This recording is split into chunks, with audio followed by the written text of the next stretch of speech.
All right, hey Coda people. Today I'm going to show you something called advanced forms. Let's take, for example, this scenario. Individuals are coming to vote, nominate all players for All-American, for first team, second team, and third team. But obviously, if this is the form that's given to them, they don't have much information. How do I make informed decisions?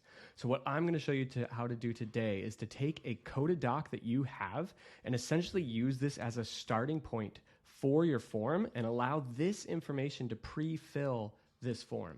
So in this one specifically, they have 2 votes of each type for first, second, and third. So you're going to publish a doc like this that's going to allow them to come in to make their votes. Notice that turns green, kind of just giving them visual indicators. Second team, third team, second team. They can do some honorable mentions, as many as they want. Right? And then now my individual can come here and just say submit votes. You'll notice that this is actually going to pre-fill this entire form with all the different selections that I just made from my document and submit that right away. All right, guys, so here we go. I'm going to show you how to do this now. In this scenario, imagine it for a second. What you have is someone who wants individuals to sign up to help edit podcast episodes on different books. But of course, we want to give that user some information about how much money each episode is worth, because we obviously want them to sign up for the ones that are worth more money and to kind of see their payout. So I'm going to show you how to take this information and pass it on to our form. So here we go. First off, what we need to do is we actually need to create a form. So I'm going to create a new page and I'm going to call it actual form. I'm going to create a table. I always create those with the slash buttons. We're going to make a blank table. And we're going to call it name. We want to record the person's email. We want to record the person's book. And we want something called new row. I'll show you why later. This is going to be important for a automation that we're going to run. The book, obviously, we want it to come from the books table, right? So now we have the books that they're going to select and the email as well. We'll call this actual form. Now we're going to actually display this. Why not? Form. You start pressing form. There's display as a form. I'm going to display my actual form as a form. Now, this is how it's going to look to the user. But of course, we want to edit that, make it look differently. So we're going to press edit layout. I'm going to title it for my user, sign up form. I'm going to take email, put it next to here. If you actually take this, create it required, and you make it as a email type column, it will validate their emails, meaning they won't be able to put invalid emails, just like random words in gibberish. We'll make that required as well. Here's what we're going to do too. We're going to make this required. We are going to make it a drop-down style because I don't want that huge piece.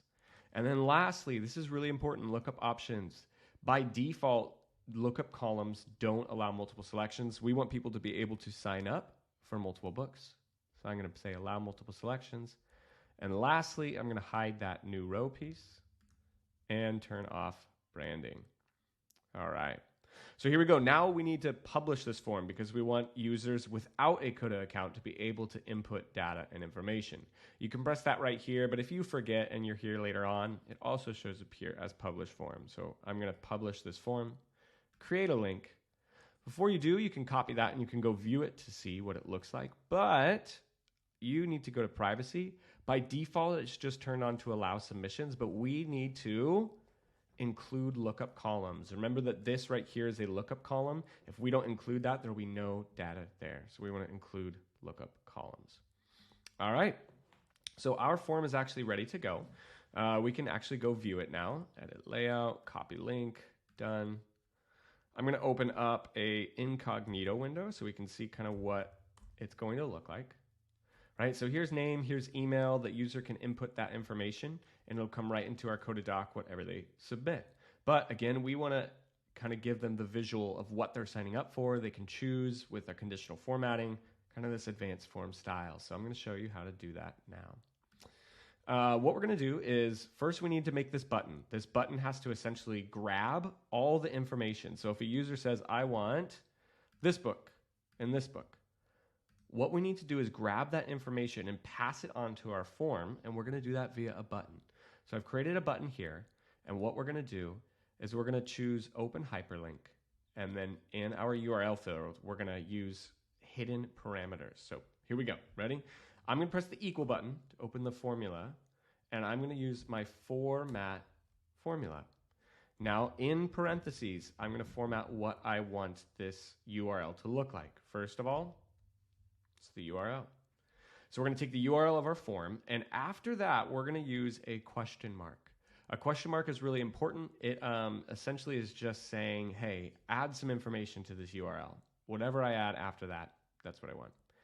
Format uses bracketed numbers, bracket, bracket, bracket. So there's a curly bracket, 1 is equal to curly bracket 2.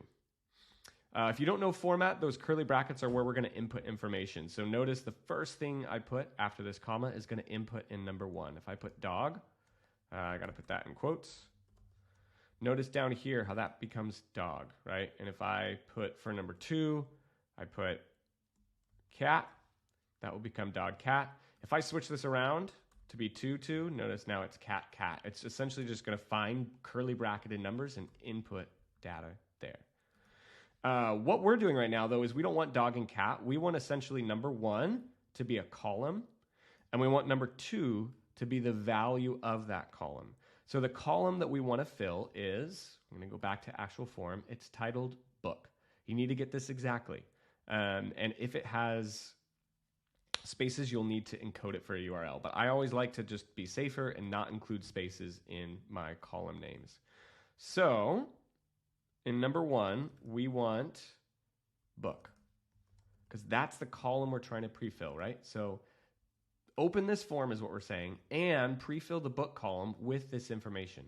Obviously, we don't want to pre-fill it with cat. So what we do want to pre-fill it, though, with is every row where the user selected sign up. Okay? So what we're going to do is we're going to filter for that. We're going to say books dot filter. So go look at the books table, filter it, look through it, and find the ones where the sign up is true. But then don't give me those rows. Notice how it's giving me the actual row itself. Don't want the actual row. I want the name. So after that, I say, hey, give me those book names.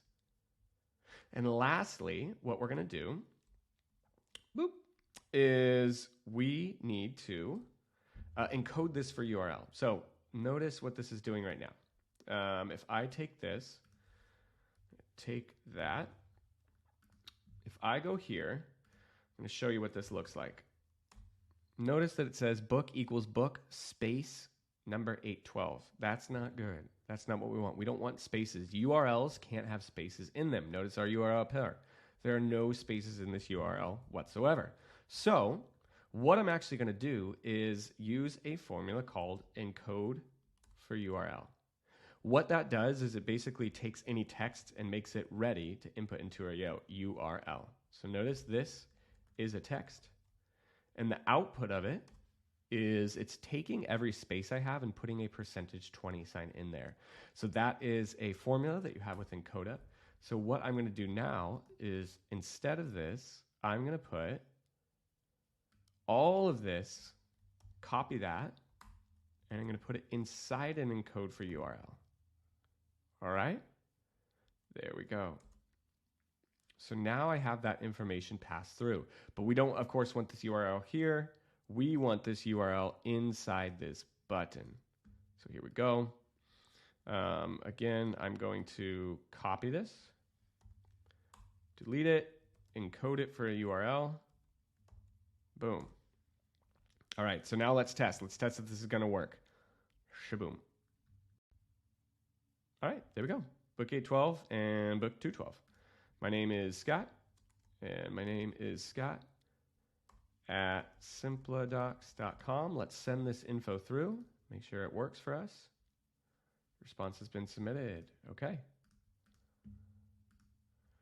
Great. There's my response that I just created that came from the form, but we are not done yet because, again, your users are going to be using this without a Coda account.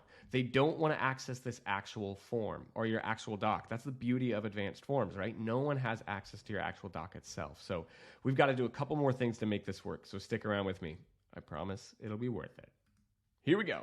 So next up, what we have to do is essentially, we don't want people to sign up again, right? So what I've done right now is I've filtered rows to where assigned edit is checked. I have a column called assigned edit, right? And these are the ones that are actually assigned. So we're gonna take these and we're gonna take these 2 books and we have to somehow mark them as assigned edit.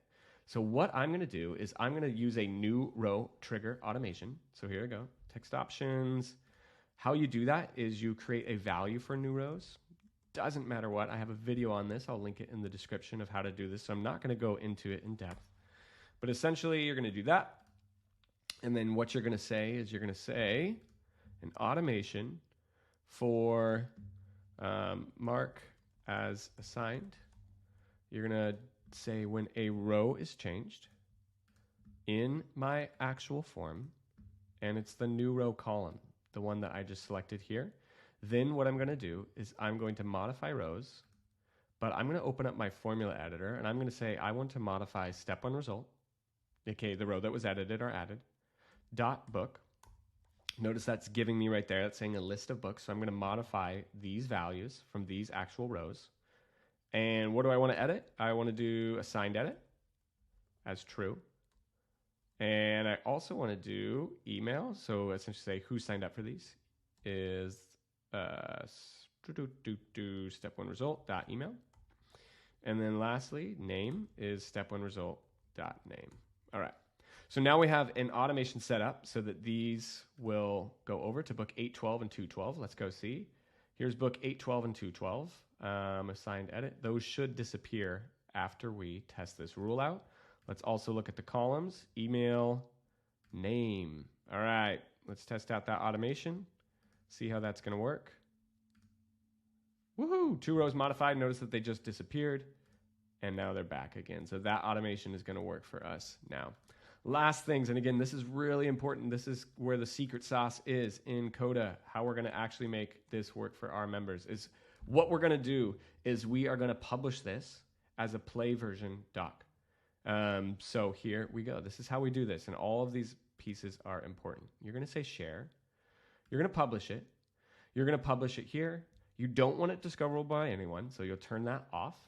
In interaction appearance, you want it on play. It's going to say this kind of this warning message. Completely ignore it. We don't have to worry about that. And lastly, you want to show top pages and top nav. Please include that. If you do not include that, it will show this search bar. And this search bar has access to your data within your docs. You can also unhide pages. So what we're going to do now that we have that published in that manner, so we're going to hide that page. Last thing you want to also make sure you do is you go here and turn off copying. All right, so let's look what this looks like now. Go through the whole version. Let's copy a published link. We're going to go to the table. So this is what people will see. They're just going to see this. And then they're going to come. They're going to sign up. Notice that as they're signing up, this isn't changing the actual doc. So I just signed up for 3. If I go back to this doc, notice nothing is signed up for. So their changes that they're making are not going to be viewed by your other viewers if 2 people are on this, right? But that is being then caught by this. So 830, 377, 499. I click to sign up. Scott at simplidocs.com. I'm going to submit. If I go back here, we'll see that come through to our actual form. There that is, Scott 830, 377, 499. We'll come back here and we should see our automation then run and then mark those as assigned. 1055, it did. All right. Let's just check and make sure. Filter, turn that off.